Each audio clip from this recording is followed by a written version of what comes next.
Olá, torcedor corintiano. Bem-vindo de volta. Não esqueça de se inscrever para não perder nenhum conteúdo do Timão e deixe seu like para apoiar nosso trabalho. Boa noite a todos.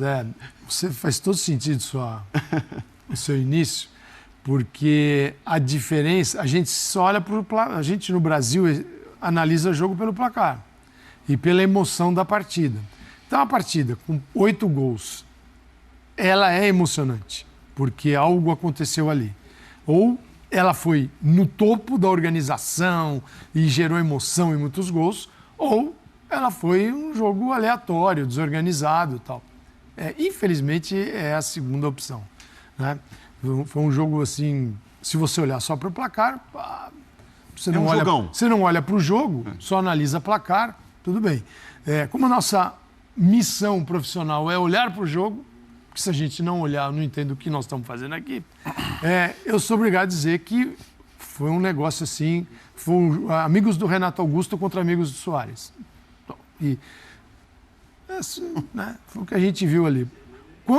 Se você duvida disso, todos os gols do Grêmio aconteceram no momento que o Grêmio teve posse de bola, nos últimos 30 metros, presta atenção, e resolveu trocar passes.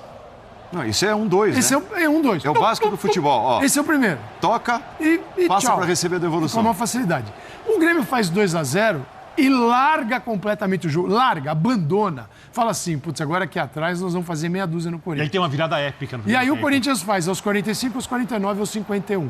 Mas, dá uma olhada. Também é uma bola que vem sem nenhuma oposição, sem marcação, na maior tranquilidade do mundo, né? E aí a primeira jogada do Pedro consegue fazer uma jogada e tal, vem o pênalti, realmente foi, e ali o Corinthians está tomando 2-0 do Grêmio, se atira para a grande área gremista, e aí ele expõe as deficiências do Grêmio. O Grêmio fez isso até 2-0, e aí foi o Corinthians que fez até o final, mostrando o vazio da defesa gremista. Porque, você imaginar que um time que é terceiro colocado no Campeonato Brasileiro, que é o Grêmio, tomou 31 gols, o líder tomou 14 para o Botafogo, tem um descompasso aí. Nossa. É muita coisa. E então, o jogo expôs o momento das duas equipes, embora o Grêmio seja terceiro, e ele vem com certo favoritismo contra uma equipe que hoje tem como objetivo não cair. Mas, levantou nesse primeiro tempo, no final, levantou na área do Grêmio, caixa. Então foi um jogo que os dois falharam muito. Mas quem quiser ficar só com o placar, Jean, pode abraçar. Mas o que eu acho, né, Calça? É óbvio, assim, ninguém está discutindo que o jogo foi emocionante, que o jogo foi emocionante, que o jogo foi legal de assistir. Claro isso é outra coisa, né? E não tem nada a ver com as qualidades ou as deficiências dos dois times. Eu concordo plenamente com o que disse. Mais um, Jean, Exato. E nesse, acho que é um típico caso em que você tem deficiência e você tem uma qualidade monstruosa. Porque poucos jogadores fariam esse gol que o Soares fez. Então, é claro que você teve também coisas boas, mas chamou a atenção a fragilidade defensiva das duas equipes, a fragilidade na marcação. Para mim, isso não se discute muito. No fim das contas, foi um jogo muito divertido para a gente assistir, foi um jogo muito legal, com muitos gols. Mas o curioso é que o resultado acaba sendo um resultado ruim para os dois times, né? Porque a gente poderia terminar essa partida, com o Grêmio podendo jogar na quinta-feira contra o Palmeiras para assumir a vice-liderança do campeonato e se tornar na quinta-feira já o perseguidor do Botafogo. Isso não aconteceu, porque o Grêmio empatou, está a 4 pontos do Palmeiras. Mesmo que vença, o Grêmio continua atrás do vice-líder e, portanto, não se tornará na quinta o perseguidor. E o Corinthians, achei que a rodada foi péssima no fim, porque a vitória do Santos, que pode até parecer boa, porque o Bahia não passou o Corinthians, mas a vitória do Santos deixa o Corinthians a 3 pontos da zona de rebaixamento. Então, assim, o Corinthians que possivelmente podia conseguir uma boa margem, tranquila, para de repente pensar em tirar um pouco o pé no jogo contra o Botafogo, poupar os jogadores pensando na semifinal da Sul-Americana, A 3 pontos da zona do rebaixamento, você não vai poder fazer isso. Ali, ó. Aí, 27 com 24. Do Santos, que é o primeiro na zona do rebaixamento. E um Santos que, diga-se, jogou melhor mesmo. Depois a gente vai falar um pouco do Santos, que jogou melhor mesmo do que vinha jogando. Não melhor do que o Bahia, melhor do que vinha jogando. Então, nesse momento, o Corinthians está a 3 pontos da zona de rebaixamento. Não dá para brincar, né? Nessa situação, mesmo tendo uma semifinal de Copa Sul-Americana na próxima terça-feira, o Corinthians vai ter que levar o jogo de sexta-feira de uma maneira que talvez não encarasse se tivesse vencido hoje. Essa é a grande questão, né? Até porque são 4 dias separando de um jogo que é, nesse momento, o mais importante da temporada, uma semifinal de Sul-Americana, que será realizada na terça-feira. Pois é, mas aí se você for ver qual que é o principal objetivo, já que o Corinthians está a 3 pontos da zona do rebaixamento, qual seria o principal objetivo do Corinthians? Não cair. Pois é. Então é uma loucura, quer dizer, tivesse vencido hoje, acho que a situação seria bem diferente. Então, acaba sendo um jogo com muitos gols, mas com muitas deficiências, como disse Calçado, e com um resultado que foi ruim para ambos. Primeiro, boa noite a você, Paulo, Jean, professor Calçado, e aos fãs e às fãs do esporte.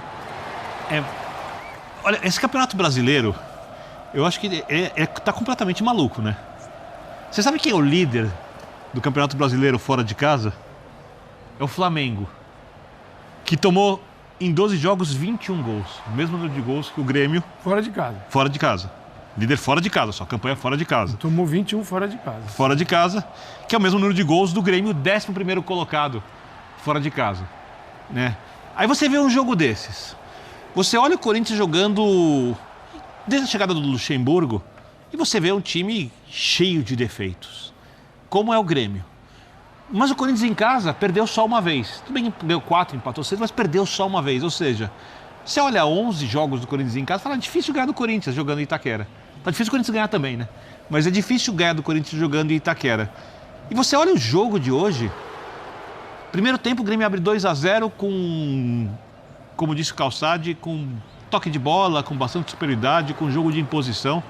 No único momento em que houve imposição na partida de uma das equipes, porque depois disso o Grêmio larga o jogo. Trocação. E vira um jogo sem meio de campo. Exatamente. Quando você fala da Premier League, você cita os placares sensacionais. Vocês são inglesinhos. Eles têm muito... Você não. Eles têm muito a ver com a construção, o trabalho do meio, né? O jogo bem planejado, bem pensado, com um jogo em que as equipes são agressivas, mas você não encontra espaço com facilidade, onde você olha muito mérito na construção e alguns defeitos do sistema de marcação. Hoje, você tem um jogo que expõe o que são essas duas equipes no campeonato. Um Grêmio que na partida anterior, tendo o seu técnico reclamando que tem jogador que não está correndo, que ele podia tirar jogador em 15 minutos, que ele não queria saber. E o Renato não é um cara de passar recado para jogadores, ele é um cara de proteger e jogar com os jogadores. Para ele falar isso, que a coisa está complicada. E do Corinthians, que é um dos times mais mal treinados do país. Eu não sei qual é o time mais mal treinado do país, se é o Corinthians ou se é o Flamengo, por motivos diferentes. Não, porque o São Paulo ele não é um técnico desatualizado, né? O Flamengo tem um elenco espetacular, que é dificílimo de ser gerenciado por questões muitas. E o Corinthians tem um bom elenco que simplesmente não sabe o que fazer quando entra em campo.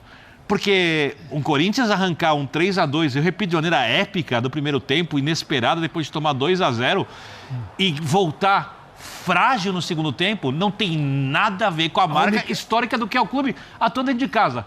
Seja no Pacaembu, seja em Itaquera. Mas esse Corinthians é assim. Então, eu acho que, já te passando a palavra, professor Calçade, a gente teve um jogo de muita emoção. Quem não torce para nenhuma das equipes adorou a partida, se divertiu muito, né? Porque futebol é uma fábrica de emoções, o jogo foi realmente muito, muito emocionante, muito divertido, mas eu imagino que ambas as torcidas, gremista e corintiana, ambas as torcidas, estão muito insatisfeitas. Sabe o que estão? É a do Grêmio muito, porque esse último lance foi pênalti. É só fazer uma pergunta a essas torcidas. O jogo de hoje te dá segurança? É assim que tem que continuar o resto do campeonato? Para nenhuma das duas torcidas. Sim, porque assim, a bola foi na área do Grêmio, entrou. A bola foi na área do Corinthians, ela entrou. O Grêmio foi você veja, se o Corinthians teve um pouquinho de dificuldade, depois ele entrou facilmente, tocando até no Yuri Alberto, fazendo pivô. Ele conseguiu, com as deficiências que tem, para articular o time. que tem muitas, chegar facilmente na área do Grêmio. Tanto que o jogo foi um escândalo assim, do número de finalizações. Tem aliás, o Data ESPN me passa um negócio bem legal. Eu vou dividir aqui com o fã de esportes daqui a pouquinho. Foi o jogo com o maior número de gols da história da Neoquímica Arena, que é utilizada desde 2013, né? Superando aquele Corinthians 6, São Paulo 1. O jogo 2015. Teve 49 finalizações. Desse brasileiro também, né? Também. 49 finalizações. Às vezes a gente reclama que o time não consegue finalizar. Não finaliza, aí é problema. Quando finaliza, é problema também. Então, como é que você divide se é ou não é um problema? É olhando para o jogo, o que o jogo te diz? Quais as respostas que o jogo te dá? Para o corintiano, se prosseguir assim, você está feliz? Toda bola que chega na entrada da sua área vira gol? E que o do Corinthians não é esse jogo. Não é jogo. É a campanha. Outra pergunta. Um time que tem Cássio, que tem Fagner, que tem Gil. Gil não jogou hoje, mas tem o Gil, tem o Lucas Veríssimo, surgiu o Moscardo, tem o Renato Augusto, contratou o Matias Rojas, tem o Yuri Alberto, tem o Wesley, o garoto promissor, tem o Maicon. Tem um bom elenco. Juliano, que fez o gol. Bons jogadores. Você acha que esse time pode estar a 3 pontos da zona do rebaixamento? De forma nenhuma. Então, a isso. É essa. E o Grêmio, o Grêmio já está numa outra situação. O Grêmio está no 3º lugar, então você não pode analisar por essa perspectiva corintiana do fundo da tabela. Porém, o jogo de hoje não é um jogo que o gremista pode levar adiante no Campeonato Brasileiro. Falar assim, se ficar assim, tá bem. Porque você vai ficar numa situação que... Quando o Corinthians vira para 3-2 no final do jogo, a única certeza que havia era: bom, esse placar vai ser modificado algumas vezes no segundo tempo. Não vai ficar assim para nenhum dos lados. O que eu acho que a gente, olhando para o Campeonato Brasileiro, e a tabela de alguma maneira reflete isso, né, Calçade? É que assim, essa deficiência defensiva que a gente viu do Grêmio hoje, a gente tem visto constantemente. Mas o Grêmio é um time que, quando tem a bola, sabe o que fazer com ela, que produz muito bem ofensivamente. É um time que tem volume e, não à toa, está na 3ª colocação do Campeonato Brasileiro. Porque se fosse apenas pela defesa, falta de qualidade da sua defesa, certamente o Grêmio estaria muito mal colocado na competição. Agora, o Corinthians é o contrário. O contrário, não. O Corinthians não tem as duas coisas. Porque o Corinthians, durante muitos anos, se notabilizou por ter uma defesa muito sólida, ainda que não produzisse tanto, ainda que não tivesse tanto volume, que não conseguisse criar tantas chances de gol. E o Corinthians dessa temporada, o Corinthians do Vanderlei Luxemburgo, ele não cria praticamente nada. E aí, claro, saíram 3 gols em 6 minutos, é bom a gente destacar isso. Isso não é normal, até pela dinâmica do jogo, então é, de alguma maneira, uma coisa muito atípica você fazer 3 gols em 6 minutos apenas, né? O padrão do Corinthians não é esse. E defensivamente é um time que tem sofrido demais. Então, existem problemas dos dois lados, mas evidentemente o do Corinthians e, portanto, o trabalho do Vanderlei Luxemburgo, ele é muito mais discutível. E aí, só uma coisa, Paulo, porque assim, tinha muita gente falando, se o Corinthians perder hoje, o Vanderlei não seguirá no comando do trabalho. Havia até uma apuração aqui do time dos canais ESPN. Essa possibilidade era real. Perfeito. Então, aí eu te pergunto o seguinte. Esse jogo agradou o suficiente para manter no cargo? Não, mesmo sem a derrota? E mais do que isso, se a gente for olhar para o resultado apenas, tá bom, é o resultado. Perdeu, o que muda na avaliação do técnico Vanderlei Luxemburgo, o fato do pênalti para o Grêmio não ter sido dado já nos acréscimos da partida.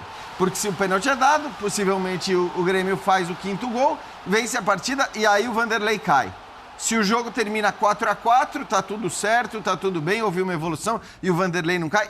Eu queria entender isso, quer dizer, porque essa coisa de atribuir apenas a uma vitória ou uma derrota a decisão de permanência ou demissão do técnico, e eu nem tô defendendo a demissão do Vanderlei. Só uma coisa, você ainda tenta entender? O quê? Você tem razão, essa situação, tomar o 5º gol de pênalti no final, num pênalti não marcado.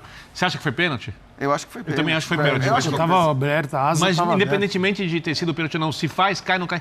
Na verdade, o que não explica isso é o que explica tudo o que acontece no clube.